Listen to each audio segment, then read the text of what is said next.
I've found a tape and a map down here. A map of what? Looks like it might be to somewhere in this storage area. Weird. Well, maybe the tape will give us more information. Give it a play. Oh. Cover the tape with it. George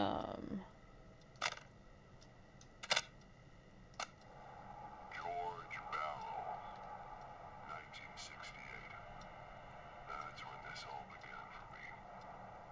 Follow the maps. Find the tapes. I'll be waiting. Wait, George Barrow? We all heard that he drowned after a night out drinking. Was it actually Clive? Has Clive really been the whistling man for that long? He says I need to follow the maps and find the tapes. I guess that's what this map is about. I think we need to see what else is hidden down here. Be careful, Forrest. Keep looking. Buzz the intercom when you found something. I mean, it was something here. Can I move anything? Can I interact with anything?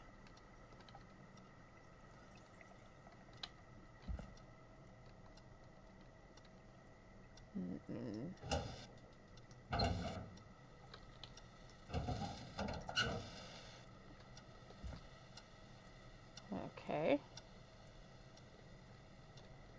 Because that, whoops, that's the button to pick that up. Oh, I guess it's not the, is it somewhere in here? Aha, yes it is.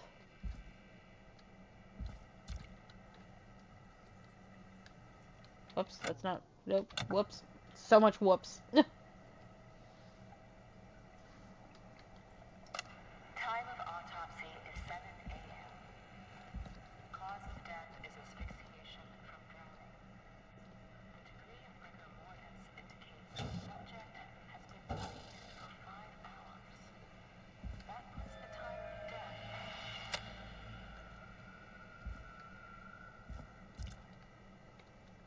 Okay, that was what I yeeted there. Oh.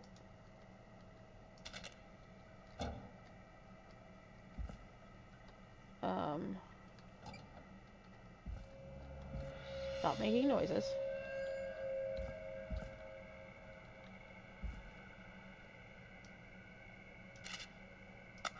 Small lacerations to arms, legs, and face, typically obtained by running through foliage. Severe blistering to the feet, as though the deceased had been running without stopping.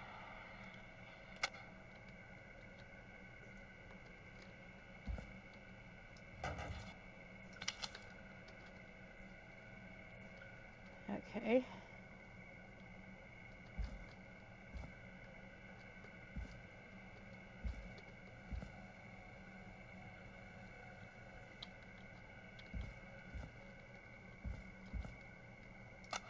Preliminary toxicology results shows no signs of inebriation. However, a high amount of cortisol was found, indicating elevated levels of stress in the immediate moments before death.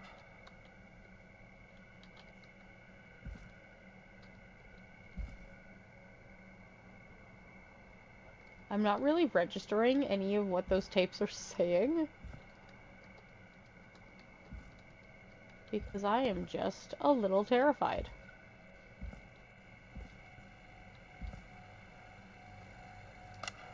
Additionally, there appears to be a post-mortem injury to the arm. It looks like it was trapped in a car door. Okay. So what I remember is arm trapped in car door that we just heard, and feet that look like they had been running barefoot for a long time.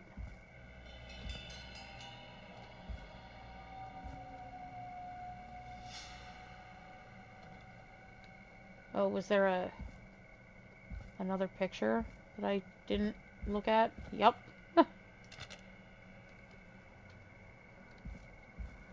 Oh, I can't see the picture.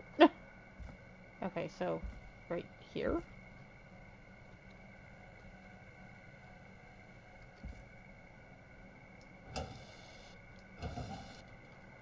in the cabinet. Okay. It is the coroner's opinion that the subject likely feared for his life and was chased, resulting in a fall from a height into a body of water, where he hit his head, was knocked out, and drowned. Following that, he was moved.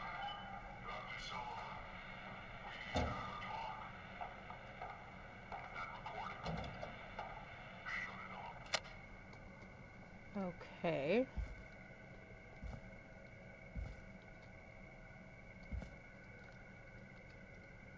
Oh, that's not what I meant to do. Whoopsies. There we go. If you're listening to this, I'm probably dead. What the? Who likes to stay informed. I've got subscriptions to newspapers all over the country. A few weeks ago, I noticed headlines cropping up in those papers, one after the other. Each headline about a murder. Each murder, the death of someone I knew almost 20 years ago. And each one drawing closer to Gallows Creek, drawing closer to the anniversary. None of us are innocent, but I don't think we deserve killing. All I hope now is that I can save some folk from the worst that I can. I don't know. Do something to make up for what I did back then, I guess. I didn't kill anyone, mind you, but that's past mattering. Now, there's more I could say than I should say, but my employer made it clear that my family would pay a high price if I ever spoke out. So, hopefully I've said enough for you, listener, whoever the hell you are, to start putting the truth together. What the hell? Peggy is not gonna believe this. And now I have to get out of here.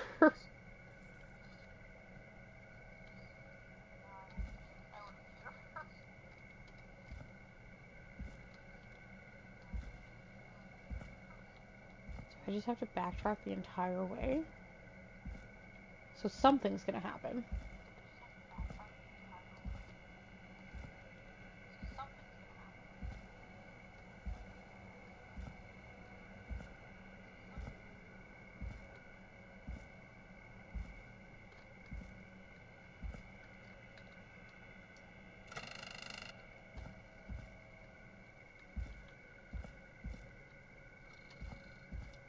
Oh, there was the intercom. Is this the intercom? Yes. What have you found, Forrest? It's an autopsy tape. Doesn't say for who, but I think it must be for George. Poor George. He was so young. Something's bugging me, Peggy. What do you mean? I swear I recognize the voice of the woman talking on the tape. I just can't place it. Seriously? Do you think you've met her before? I don't know. I mean, I just got here recently. I don't know. Found another tape. It talks more about how George died. What did it say? It sounds like he was running for his life. Sprinting through trees and bushes, getting cut up all over. What would drive someone to do that? I'm not sure yet. There's also a tape about a toxicology report. There were no signs of drinking or that he was on anything. What? But everyone said he went swimming drunk and drowned. It was in the newspaper and everything. I found a tape that introduces a new detail to the story. Post-mortem injury. Apparently, his arm got caught in a car door. A car door? Yeah, after he died. How do you suppose they can tell? How can they tell? The I'm a radio bruising. producer, not a coroner. In another tape, When the blood coroner stops comes to pumping, the same bruising conclusion as I did. happens differently. George was running from something. Maybe an animal? Maybe, but then there's this next bit, where the coroner thinks he was moved post-death. Moved the body? How weird. At the end of the tape, someone burst in and demanded the doctor, Dr. Sullivan, to stop recording. Dr. Sullivan. Wait, Virginia Sullivan? Oh She was your no. caller from earlier. Well, then our caller was involved in a conspiracy around this boy's death. If only she had made it. Then we might have learned more about what's going on. It's okay. We did what we could. The takeout idea was a long shot as it was. I think I found Clive's last recording. I think Clive might be gone. Gone? I found a confession. Not for any killings, but for playing a part in covering up George's death. He left this behind in case he died. He hoped someone would find it. Do you think the Whistling Man already got him? Possibly. We've had a lot of callers tonight, but maybe not every victim made it to the phone, you know? We don't know how many there really are. Christ, Forrest, that's dark. I know, but Clive said he had read about other murders in other towns, and that the murders were all folks who knew about the incident. And the killings were getting closer to Gallows Creek. He said he wanted to do something good for once. The board in his office. He wasn't tracking people down to kill them. He was tracking them down to save them. Ugh, why didn't he just come out with all of this? He said his employer threatened his family if he spoke out about any of it. His employer? The one who orchestrated the cover-up?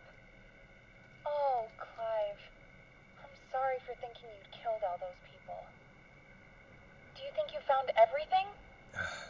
I think so. Think so. Forrest, what's going on here? Someone wanted that boy's death to seem like an accident. And they hired Clive to make it look that way. Come back upstairs when you're ready. We need to figure out our next step.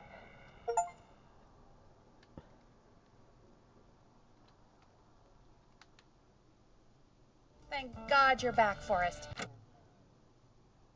Okay, I think that's gonna be where I'm gonna call it. Oh, saved a while ago. I've been running out of stuff to pad our airtime with. Peggy, you work in radio.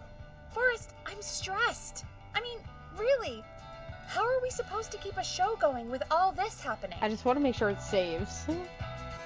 It's our job. This is our job, Peggy. We gotta do it. You're right. So, what's the plan now? We could try Sandra. What would Sandra know? I don't know, but we have to start somewhere. Anyway, just be careful when you're talking to her. Don't push too hard. We don't want her to hang up. I'll be careful. All right, calling her now. Hopefully she's at her jazz studio.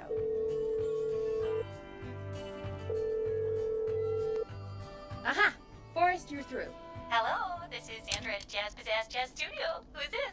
Hello again, Sandra! It's Forrest Nash of 189.16, The Stream.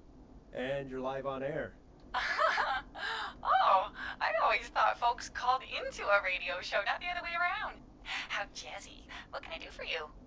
Well, we're trying to understand what's behind the attacks tonight. We had a few questions. Why, Forrest, of course. Heck, after the way you saved my life, I'd say yes to just about anything you asked. Don't say that sounds nice. Oh. Really? Well, that sounds nice. I might just call you back tomorrow then, too. You got my number. Mm. But what about tonight? Is there anything you want to talk about right now? Remember why we called, Forrest? Yes, I know. Of course. Do you know why the Whistling Man might have targeted you?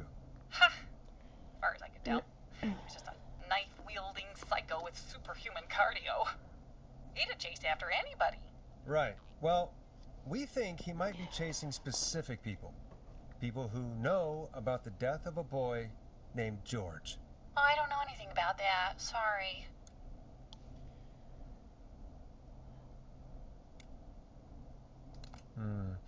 Have you had to keep quiet about anything?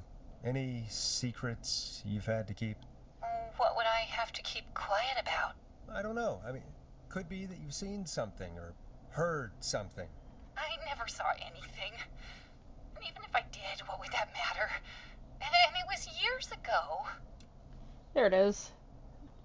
Sandra, are you okay? It was years ago. We know. We know, Sandra. You do? You know about? Yes. Of course. This studio is my life. After I found the body in the river, I couldn't lose my studio. Do you understand? I appreciate these on-air confessions. Get on Sure. with it. No. I understand. Gentle. When it just kept going up, he said he'd stop if I just needed to keep quiet. And everything would be okay. Of course. No, who was Sandra? Who was he? He said if I told everyone I found the kid in the reservoir instead of the river,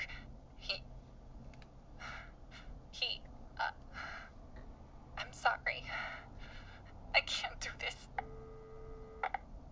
And she's gone. I don't think that could have gone any better. You truly did great, Forrest. he? Woohoo! Well, folks, if anyone out there has any thoughts on what's going on tonight, please call in. That's good timing. We've got a call waiting just this second.